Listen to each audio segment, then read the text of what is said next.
Have you been wondering how to use social media to build your coaching practice? We're going to talk about it today on Coach's Corner.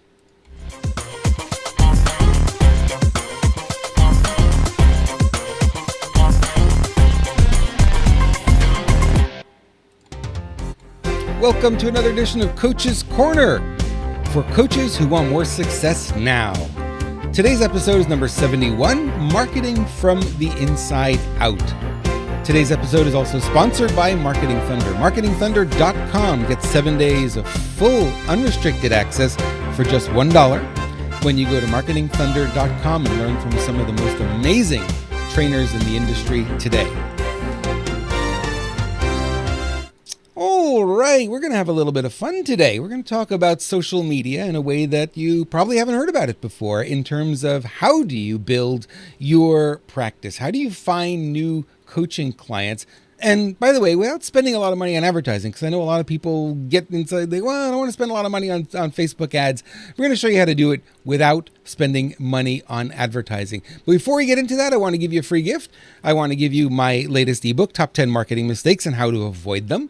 Just go to robertimbriale.com/top 10, top and the number 10, robertimbriale.com/top 10.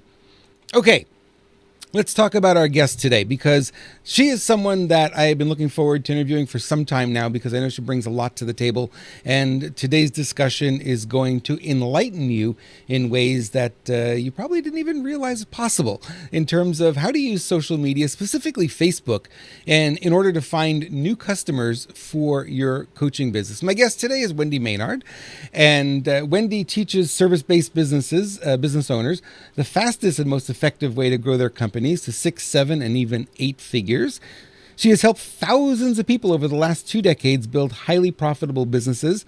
Wendy co-founded a multi-million-dollar marketing firm, wrote the book Marketing from the Inside Out, and now has her own 6-figure business at wendymaynard.com that focuses on authentic online marketing, creating signature offers, and generating a steady stream of premium clients. And I got to tell you, what she's going to share with you today is great. You're going to take a lot of notes. So, if you're driving, you may want to pull over for a little bit listening to this, or if you're sitting by your computer, open up a notepad or open up OneNote or Evernote or whatever you use, because you're going to want to take some notes. So without further ado, let's get Wendy on board. Wendy, it is just such a pleasure to have you on board today. Thank you so much for taking the time to spend with us today. Oh my gosh, thank you so much. I'm thrilled to be here. I was looking forward to this because I was reading your bio and I was reading the information, things that you're doing, and it sounds to me like you have a very, very big, deep background in the area of marketing, and marketing is one of those things that a lot of people struggle with. Yeah, I do. So I've been on my own as a consultant and coach for the last 2 years, but prior to that, I co-owned a marketing firm, an actual brick and mortar marketing firm. And I was part of that for almost 18 years until I sold my half to my co-founder so that I could just be at home a little bit more with my 2 boys. That is an awesome story. Yeah, a lot of people do that. And I don't have any kids yet, but if I did, I'd probably want to do that as well. Yeah. How do you find working from home, just as an aside? Because I was doing that for a while, and one of the challenges with me is I never knew when to turn it off.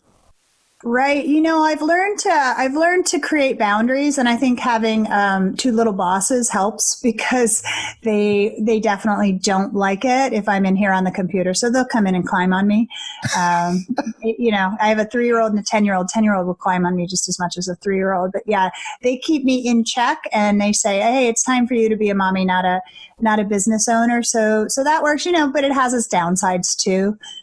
It's less of an issue now that my little one's in preschool, but before that we had a nanny, and he definitely knew I was in here, but you just kind of have to roll with it. I think flexibility is kind of the name of the game. Yeah, I think you said the right thing. I think setting boundaries, that is the key for a lot of people. And I didn't do that. And it was like, anytime I'd have any free time where I'd find myself was sitting back at the desk in front of the computer again. It's like, okay, it's 11 o'clock at night. Do you think it's time to go to bed? No, you know what? I think I want to write a book. And I do things like that. And I just get started on new projects. And then all of a sudden, 2 o'clock in the morning and I'm still going. It's like, I couldn't stop it. It was crazy. Well, one of the things I also believe in is making sure that we take care of the best asset of our company, which is ourselves as CEO. And so balance is part of that, getting out in the sun, doing fitness, whatever it is that makes you happy. So just remember to take care of your company's CEO as your best asset. Absolutely. And it's much easier now being in an actual office suite because I can close the door, lock it, walk away from it,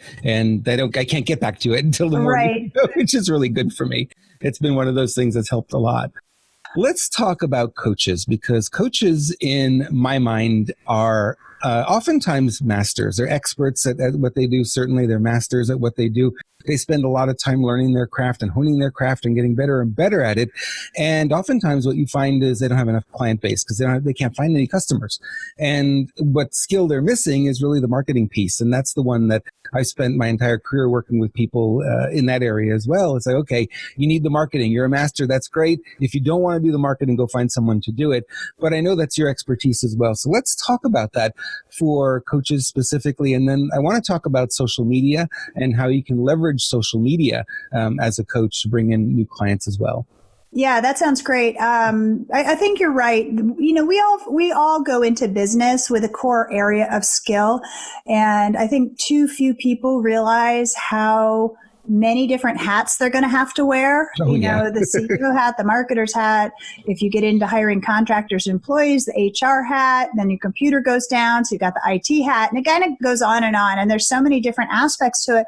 And all of a sudden we make the decision, we're going to become a business owner, but then that doesn't mean we're masterful at things outside of our core area of expertise. And marketing is definitely one of those. I believe that too few people actually understand how much time should be devoted to marketing. And really, I'm a big fan of creating systems because I believe systems, I always say they're pain in the what to set up. But once you have them set up, they give you freedom. And so marketing and sales really should be built upon systems so that you can replicate what you're doing, so that you can create consistency, good repetition, and really build your brand as a coach who is an expert of X and get highly visible. And you do that with systems, which allows you to maximize what you're doing when you're marketing. Because the other thing of marketing is a lot of coaches will go out and just think, well, I need to do some marketing. Right. Everyone says I need to do some marketing, but then they go do some marketing and it's largely ineffective because they're not particularly consistent, because they don't have a strategy behind it. They'll send out an email, and this has happened a lot. I've talked to coaches, and I said, how'd that email work out for you? Well, I'm still waiting. Well, when did you send it out? 6 weeks ago? Oh. Uh-huh. What? Email within 15 minutes, whether or not it's going to work. If you don't get any response in 15 minutes, pretty much it didn't work for you. Work on the next one. Or worse, they start building a list, and then they get panicked about sending email out. Exactly. Right. They never send an email. It's like, I've got 30,000 people on my list. Well, when's the last time you emailed them? Well, I never have. Oh, no. What's the point of that list? What's the point is exactly right. But they're fearful and, overcoming that. So marketing, I think we could start by laying a little bit of a foundation for people because they don't understand what it is. Ask anybody to define the word marketing and you're going to get a different response from anyone you speak to. Right. Well, my definition is pretty simple. I believe marketing is building relationships with people and then nurturing them over time. Mm-hmm. And so I'm writing that down, by the way. Well, good. Well, I mean, it's really quite simple, and you're just making a whole bunch of friends is the way that I look at it. People think that people think of marketing and sales as this big scary thing, but it really doesn't have to be. You're just making a bunch of friends. So it's kind of the same as if you were going to a potluck. You didn't know everyone there, and you were, getting to know people and letting them get to know you. You did that, and that's how we met. That's right. You reached out. You said, hey, I'm open to be interviewed on a podcast. Anyone want to do it? And I said, let's do it. And that's how we connected. I think we were already friends on Facebook, though, prior to that. Or were we? Yeah. Yeah. Yeah. And I think that's another good point is, so as you build relationships, and relationships are really everything, right? I mean, people Right. are people. People like to have community. That's sort of a driving force of ours. You look all across the world and throughout history, people build relationships and community. And even if you look at, I actually believe that the whole corporate structure is just humans creating a complex new type of relationship, right? Yep. How can we be in a different relationship, right? So there's all these different types of doing that. But I think the thing that's really important to understand about marketing, particularly on social media, is there is so much what I call content vomit out there, and it's You're gonna coin that, right? people love it, right? I've said I it. love I've it. said it before. People love it, but it's true. People go and they just vomit out content with no strategy, with no consistency, and really not even providing a ton of value. It's just like, again, it's this idea of like, oh, I have to go do Facebook. And I say that because when you go or I have to go do some blogging. I mean, it just doesn't, when you don't have strategy and an intention behind it, like it should be a vehicle to get you from here to there, wherever there is and wherever you set your goal. And too few people think of that. And so a much better way to look at it is, I'm going to start using Facebook to build an audience, to get known as the expert coach in X, to connect with influencers. And I'm going to land 6 clients a month at 5K so that I can get to, and I don't know what the number is because I'm not doing all the math, but 200K by the end of the year, whatever that is. Mm-hmm. Yeah, the average coach earns, you wouldn't believe the statistic. It's scary. Under $40,000 a year. Oh my goodness. Now, I don't know about you, but in Southern California, that's poverty. Yeah, I live in Oregon and it's not the cheapest town, but, kind of compared to California prices, yes, but not compared to, the Midwest. Right. Whole West Coast is pretty expensive. Yeah, and $40,000 a year, you're not cutting it. You're just, No. If you want to have a family, you want to, it's like you want to get a house. There's just not enough money there. And I think largely it's sad for me in a lot of ways because I look at these coaches and I say, man, they have such great skills. And you look at society in general, and you look at all the people out there who could use the help, and they can't find the coach. Well, that coach who's not marketing themselves might be the perfect fit, but nobody knows about them. They're like the world's best kept secret. Right. And that's right. I'm experience here because I've been that way too. I've been the world's best kept secret at what I know, and like getting out there, it wasn't easy at first, but then I started to do it more and get in front of people, and all of a sudden the ball starts to roll. And now look at you. You have a podcast. So let's use your podcast as an example, because I think something like a podcast is a perfect example. And we'll take this to social media, but I think it's something that you can talk about. So I was reading some statistics the other day. Do you happen to know how many podcasts don't make it like more than a certain number of episodes? Most of them. Yeah. So most of them, they only put out a few episodes 20 episodes and then they're done. And so, in talking to some different folks about podcasts, what it takes to really build momentum is showing up again and again and again and again. And the most successful podcasters have hundreds and hundreds of episodes, right? And there's still an awful lot of room to be a top podcast. And I mean, if the only thing you do is show up again and again and again, you're already head and shoulders above the rest. Because and the fallacy here too is that you don't necessarily need to be the top podcast. You need to be the top podcast for your group, your tribe. Right. And that's it. You don't have to be number one on Apple. I mean, it's just like, it's not something you need to shoot for. There's only enough room for a set number of those. And unless you're doing a lot of entertainment stuff, you're not going to get there. But it's okay, because if you've got content and you've got raving fans, maybe 100 people listen to your podcast. Maybe it's 1,000. That is enough. That's all you really need. That's great. And I think the same thing is true of social media. So if you're a coach and you're looking to get known, then consistency and repetition and positioning are really the name of the game. So you want to think about, how am I positioning myself? What am I going to get known to, for as the go-to expert of X? And so I see a lot of coaches making a couple of huge mistakes. The first is that they sell packages of sessions but it's very nebulous as to what they're offering. Right. And the key is really to be results driven. So work with me for 8 weeks, and at the end of 8 weeks, you will have improved your relationship with your spouse, or whatever it is, if you're a relationship coach, or work with me in, over 12 weeks. And at the end of that time, you will have, you will have more energy, and you'll see, lose at least 10 pounds, and you'll like the way you look better, or whatever it is. That's like for a fitness coach. And I don't have the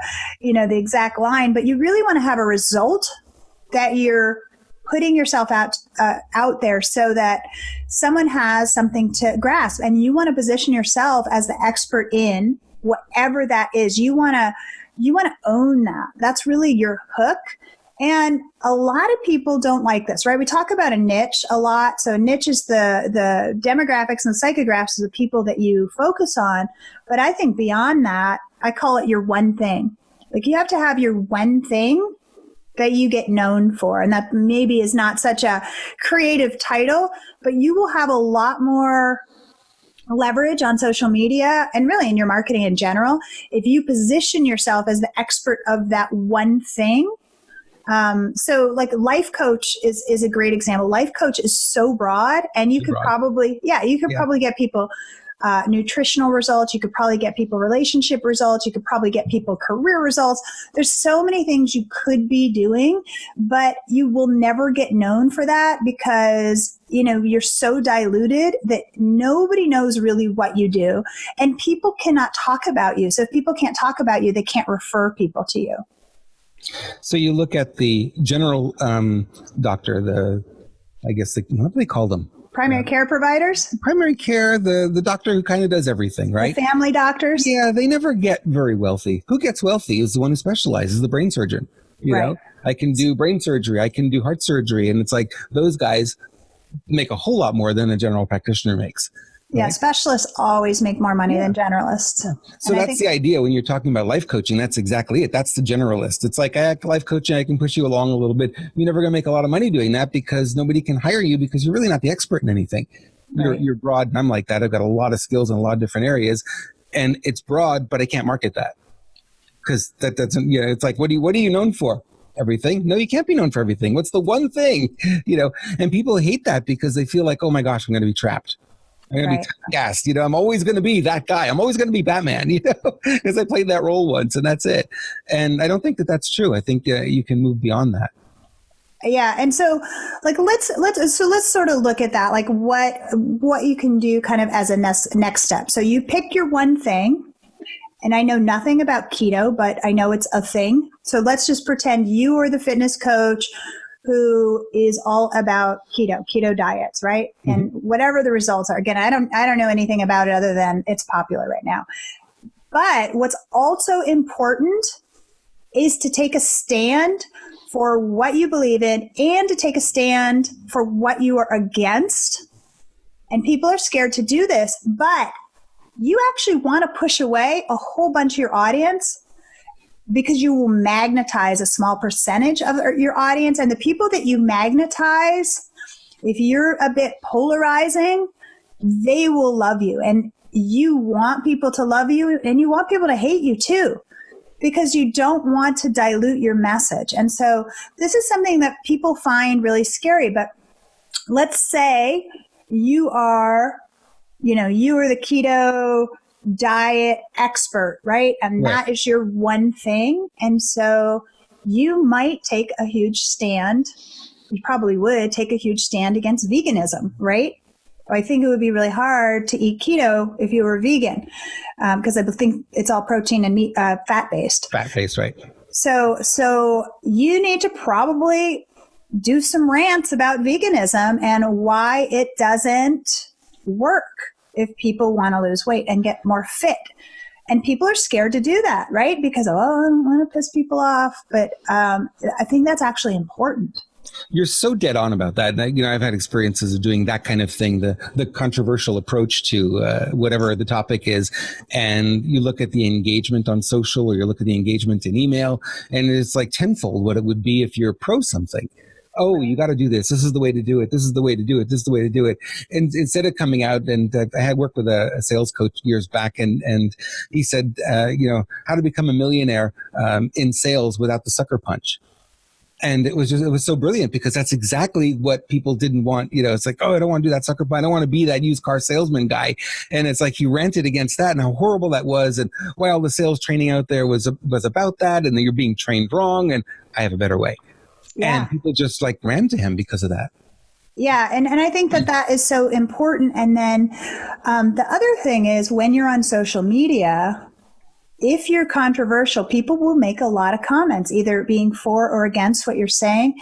And so, let's be honest, working the algorithms are kind of the name of the game. And so the more comments and engagement that you get on your posts, even if you're rubbing people the wrong way, that's going to knock your post up to the top of the feed again and again. Yep.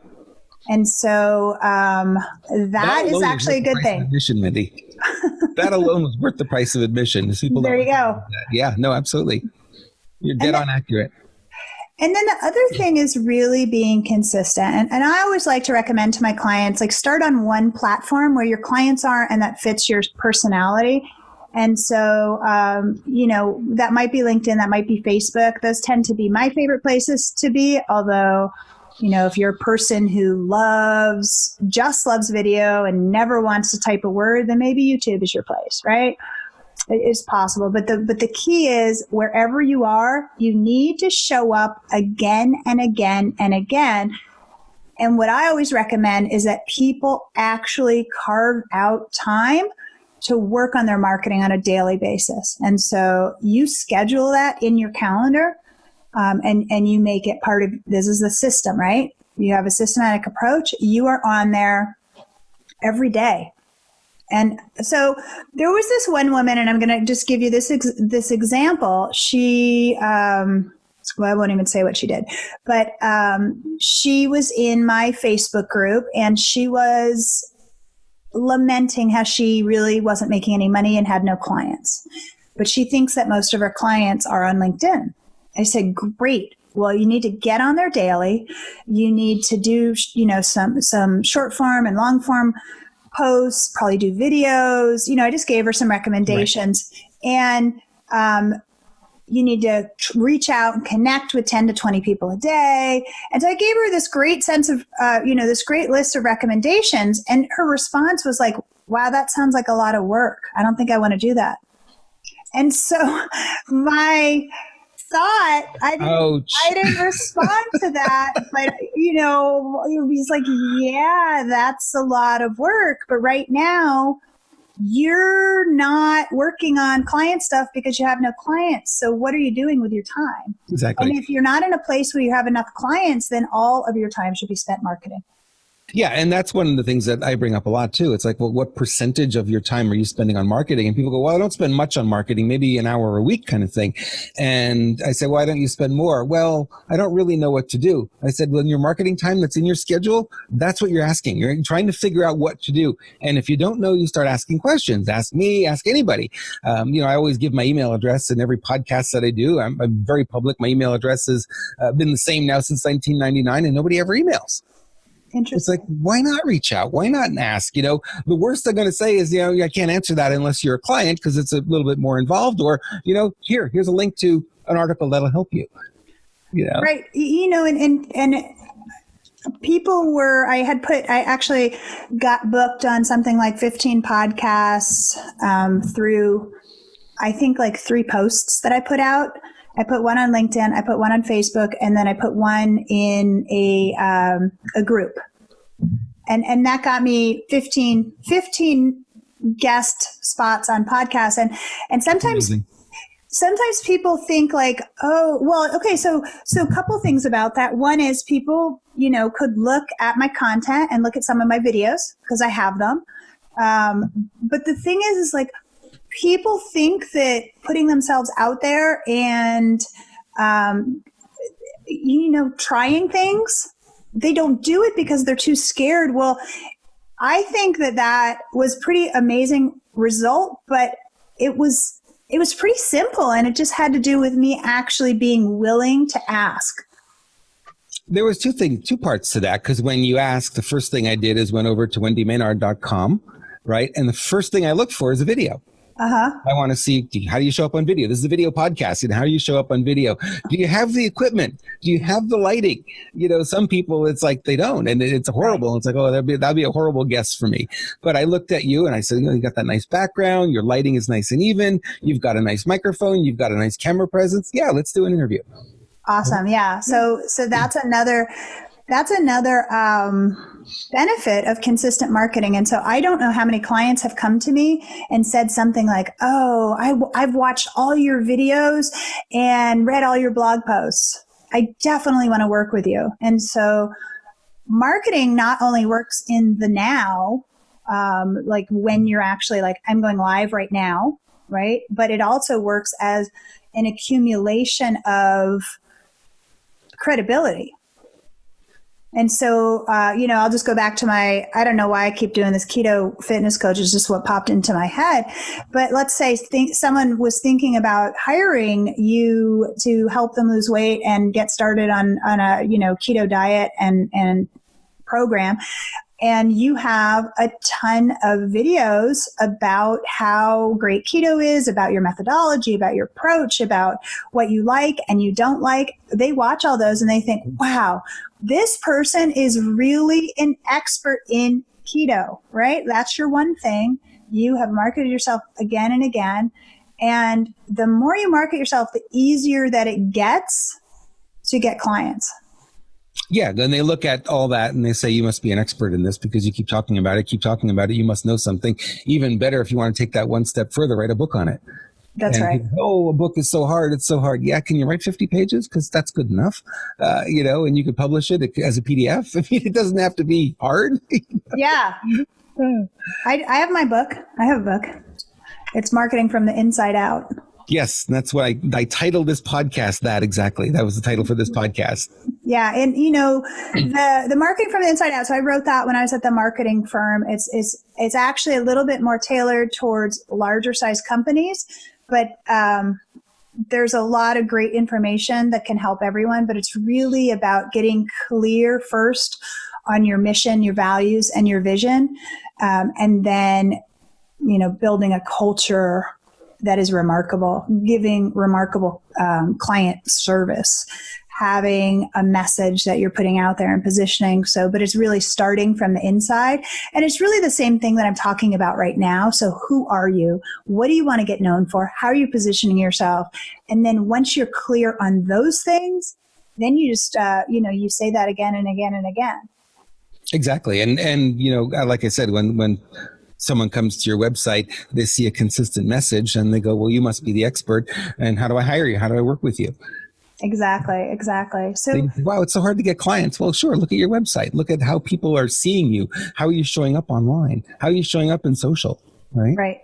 Yeah. And I think social media offers a tremendous opportunity for coaches. And I think so few are actually leveraging it correctly, in that they are very sporadic. They don't have a consistent message, and they think that one or two posts in a group are going to get them clients, and it's simply not true. And so, it's interesting. I was just actually talking to a person who is an expert at marketing in Facebook groups, so not his own, but other people's Facebook groups, and he was talking about his methodology, which is you go in and you post regularly, you give helpful tips, and then you make sure that you answer people's questions, you engage with other people's comments.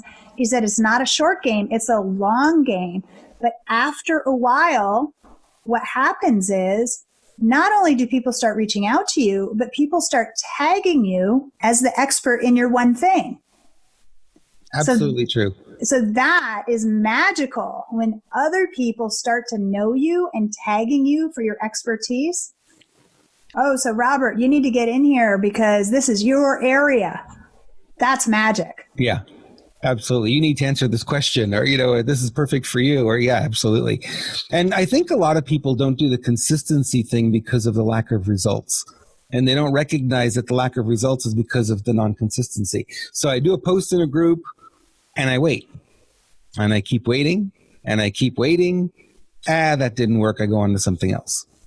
Right. That's a great point. So whatever you pick, pick one or two things and then do them and do them and do them and do them. And it's going to take you a while. So I always talk about this, it's like pushing a snowball up a hill, right? It is so much work. It's so much work. It's hard. It's hard. It's hard. And then you get to the top of the hill and you get over the top and now it's not work and you're gaining snow and it's got momentum and it's going. And almost everything, actually, I don't think I can think of an exception. So everything I think in building a business is like that. And most overnight successes, it's taken them years to become an overnight success. Exactly. You just don't see that part. No, you don't see it. What you see is when they finally hit that critical mass where all of a sudden now they get known, but you didn't see how long it took for them to get there. I was just listening to I don't know if it was on her own podcast or if it was an interview, but something by Rachel Hollis. And she wrote the popular, there's a couple popular books that she's written, Girl Wash Your Face and Girl Stop Apologizing. So she was talking about becoming a selling author. And it was her 6th book before she got leverage. And she has a journal where she would write her dreams down. And one of them was, I am a best-selling author. I am a best-selling author. I am a best-selling author. Well, talk about commitment and consistency. People are like, oh, Rachel Hollis, like she's so amazing. And look how many likes she has on her book. And look at all these big stages she's speaking on and, whatever. Well, her 6th book, that is consistency and commitment to a dream. They always say, how do you sell, your book? Is you write your 2nd book, and that's how you sell your 1st book. There you go. Right? It's really true. Yeah, you got to keep going at it. If that's your thing, if you're going to do that, then you got to keep publishing. And, it's that commitment to it, you're right, that raises people to that next level. Yeah. And so in that same interview, she used, I think she was quoting Dave Ramsey. And he said something like, well, people look at me now and they say, oh, you are just amazing and you're standing on this mountaintop. Well, what they don't realize is that mountaintop is actually made of failures.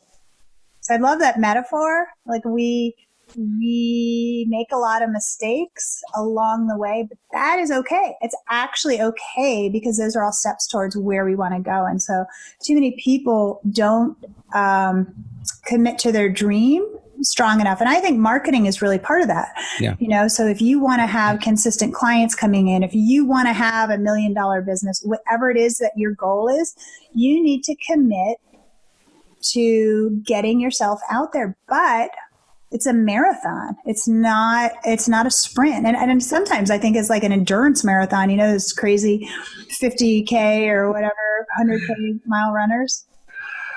Yeah, a lot of people will get dissuaded, I think, by what we've done in the marketing community. We've always, highlighted that one person who just wrote one headline or created one funnel or wrote one book. And there's always that story, right? That we tell, that the person went from rags to riches. He was broke. He was homeless. He was living on Venice Beach. And all of a sudden he decided to write a book and boom, millionaire, right?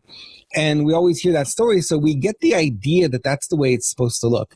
And when it doesn't look that way, we go, well, I'm a failure. Right.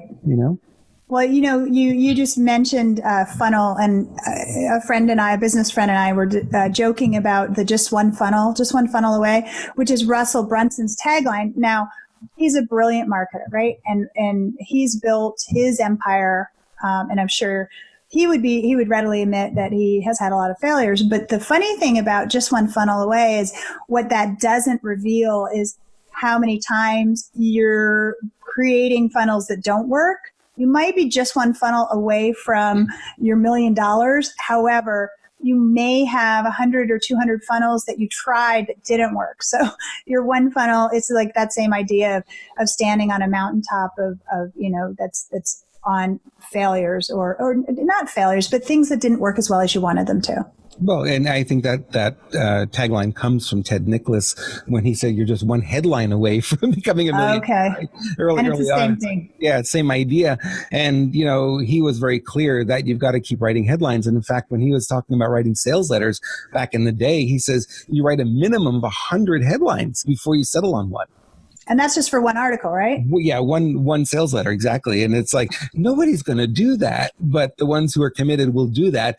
And they'll test the top 3, top 5, whatever it is, and they'll settle on the one that's working, That's great. Yeah. So, if there's any takeaway from anyone who's listening to this, that is just be consistent and do not stop. Don't quit on your own dream and don't bounce around. Like, commit to one thing.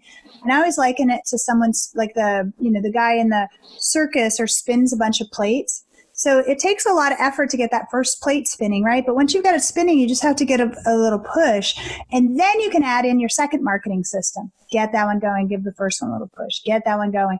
When you got 2, you can add in a third. So whatever those systems are, layer them on top of each other, systematize, operationalize each one, and then layer it on. And so don't go out there and try to blog and be on Facebook and be on LinkedIn and, be on podcasts or start a podcast and do them all at the same time. Like that's a recipe for complete failure. Not like the kind of failure that you use to get on top of mountains, but just you're gonna overwhelm yourself. You're gonna do them all and quit because you just did too much at once. Yeah, and you don't have time for anything else if you're doing that too. That'll eat up all your time. So let's talk about you. Okay, let's make this about you here. What is it that you're doing right now, and how can people leverage and work with you? Yeah, so my website is at wendymaynard.com, and so I work with coaches. I have my primary way, I do a limited amount of one-on-one, but the primary way that I help folks is I have a group coaching program. It's called Business Profit Formula, and I show people exactly what we're talking about. So how to become an amplified expert, how to use social media organically to build up a presence, how to get consistent clients, and then really how to scale their business to multi-6 or even 7 figures, if that's where they want to go. I don't always like to say that because not everybody wants that size of a business, but we all want those 20K, 30K, 40K, 50K months.